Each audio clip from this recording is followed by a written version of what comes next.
If you like our video, click the button to subscribe to our channel and get easy access to new content. To see our full suite of ad-free video courses, instruction manuals, and quick reference guides, visit us at www.teachucomp.com. If you have a customer with multiple outstanding estimates for a job that accepts one of the estimates, you should make any other estimates for that job inactive.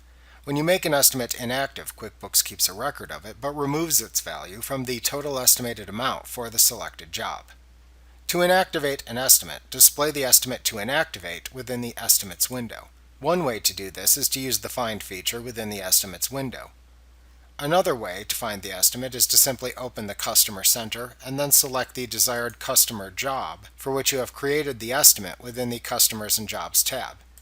You can see the estimates for the job appear on the Transactions tab at the right side of the Customer Center window.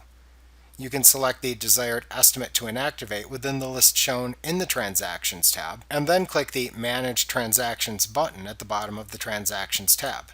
Then choose the Edit Selected Transaction command from the pop-up menu that appears to open the selected estimate in the Estimates window. With the estimate you want to inactivate displayed within the Estimates window, click the Mark as Inactive button within the Main tab of the ribbon at the top of the window. Then click the Save and Close button to save the changes and close the window. Remember to click the Subscribe button to see more of our videos.